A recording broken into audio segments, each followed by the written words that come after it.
जय हिंद साथियों। अगर आपका सिलेक्शन सीआरपीएफ ट्रेड्समैन और एसएससी के थ्रू सीआरपीएफ में हुआ है तो आपके लिए वीडियो महत्वपूर्ण हो सकता है,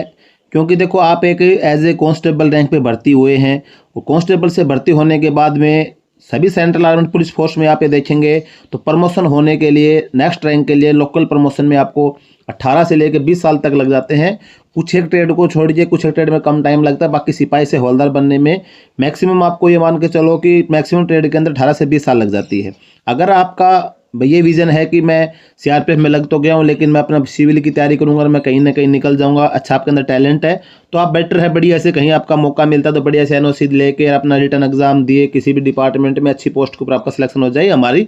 शुभकामनाएं और दुआएं आपके साथ में। लेकिन अगर आपको सीआरपीएफ में नौकरी करनी पड़ रही है भाई, या तो कुछ है कैसे होते हैं भी इतना टैलेंट नहीं है कि बाहर से एग्जाम फाइट कर पाए, उनको लगता है कि भाई हमको सीआरपीएफ में नौकरी करनी है, तो ऐसे तरीका कौन सा है कि जिसके अंदर आप लगभग 2 से 3 साल के अंदर आप हेड कांस्टेबल में प्रमोशन हो जाएंगे। ऐसे तो हेड कांस्टेबल में प्रमोशन होने के लिए आपको 12th पास होना चाहिए, लेकिन अगर आप 10वीं पास भी हैं तब भी आप इस वीडियो को देख सकते हैं, क्योंकि हो सकता है कि ये वीडियो आपका काम का हो जाए और इस वीडियो को देख के कोई ना कोई एक आध बंदा ऐसा हो कि भाई उसको ये चीज़ समझ में आ जाए और उस जो मैं तरीका बताऊँ उस तरीके से काम करे तो हो सके कि उसका कांस्टेबल से हेड कांस्टेबल बन जाए। तो चैनल पे अगर आप पहली बार विजिट करें चैनल को सब्सक्राइब जरूर कर लीजिएगा, वीडियो को लाइक नहीं किया तो लाइक जरूर कर लेना। तो सबसे पहले मैं बता दूं कि आपको मैं लास्ट में बोलूं फिर आप पूरा वीडियो देख के जाएं, तो जो ट्रेडमैन के अंदर सिर्फ मैं 3 ट्रेड की बात करूंगा इसके अंदर, बिगुलर, माली, पेंटर। बाकी ट्रेड का लिए ये एलिजिबल नहीं हो पाएगी क्योंकि ये 3 ट्रेड जो होती हैं एसजीडी के सिमिलर है, तो बाकी ट्रेड वाले आप वीडियो को छोड़ भी सकते हैं, बाकी अपनी जानकारी के लिए आप देखना चाहें तो बेटर है। बाकी ट्रेड वालों के लिए इसमें ये फॉर्मूला काम नहीं करेगा, क्योंकि जो डिपार्टमेंटल एग्जाम में बता रहा हूँ उसमें बाकी ट्रेड के जवान नहीं बैठ पाएंगे। अब देखो बात करते हैं हम सबसे पहले कि आप सीआरपीएफ के अंदर कोई भी एलडीसी एग्जाम देंगे, एसएससी से कांस्टेबल है या फिर ट्रेडमैन, जो मैंने 3 ट्रेड बताई है इन ट्रेड में आप हैं, तो आप सिर्फ head constable GD, head constable ministerial, ASI steno, radio operator, radio mechanic इनके लिए दे सकते हैं। तो हेड कांस्टेबल जीडी और head constable ministerial, ASI steno आप ट्रेनिंग के अलावा 4 साल आपकी सर्विस और हो जाएगी, लगभग आपकी 5 साल सर्विस हो जाएगी, उसके बाद आप दे पाएंगे। लेकिन आप रेडियो ऑपरेटर और रेडियो मैकेनिक या फिर रेडियो साइफर के अंदर आप अपनी ट्रेनिंग के बाद में 2 साल की सर्विस के बाद ही आप इसके अंदर एग्जाम दे पाएंगे। अब इसके लिए एलिजिबिलिटी क्या है कि एलिजिबिलिटी आपकी होनी चाहिए, आपके पास 12th के अंदर पीसीएम सब्जेक्ट होना चाहिए, यानी कि फिजिक्स, केमिस्ट्री और मैथ सब्जेक्ट आपके पास होना चाहिए। लेकिन अगर आपके पास ये फिजिक्स, केमिस्ट्री, मैथ है तो बेटर है, जैसे वैकेंसी आती है इसके अंदर आप अपना फॉर्म भरें, वो फॉर्म भर के इसके अंदर ज़्यादा कोई होता नहीं, सिर्फ आपका रिटर्न एग्जाम होता है। रिटर्न एग्जाम में अगर आप बढ़िया से मार्क्स लेके आ जाते हैं तो आपका सिलेक्शन हो जाता है, फिर आपको ट्रेनिंग करवा के 1-1.5 साल की ट्रेनिंग होती है इसकी, और उसके बाद में फिर आपको रैंक दे के और आपको सिग्नल प्लाटून के साथ में आपको अटैच कर दिया जाएगा, आप सिग्नल प्लाटून में पोस्टेड हो जाएंगे।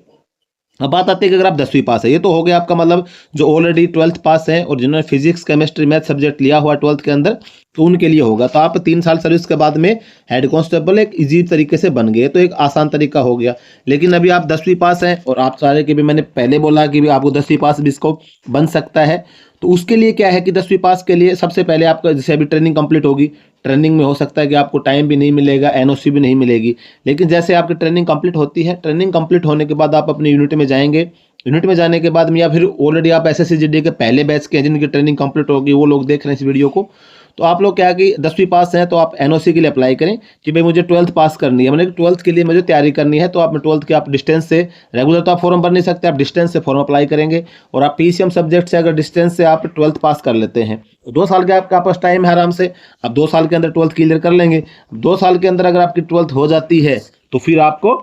जैसे ही वैकेंसी आएगी तो फिजिक्स, केमिस्ट्री, मैथ की आपकी एनओसी को मिली हुई है, तो आपके जब भर्ती हुए तो रिकॉर्ड के अंदर आप 10th पास थे, लेकिन जब आपका 12th क्लियर हो जाएगा तो अपने 12th की मार्कशीट लगाना है और सर्विस रिकॉर्ड में उसको एंट्री करवा देना कि मैं 12th पास हूँ। फिर जैसे वैकेंसी आएगी अपना बढ़िया से एनओसी लेना है, एनओसी लेके फॉर्म अप्लाई कर देना है कि मुझे हेड कांस्टेबल, रेडियो ऑपरेटर में, रेडियो मैकेनिक में जाना है। तो इस प्रोसेस से आप इजीली 3 साल के अंदर हेड कांस्टेबल बन पाएंगे। तो अगर आप 10वीं पास हैं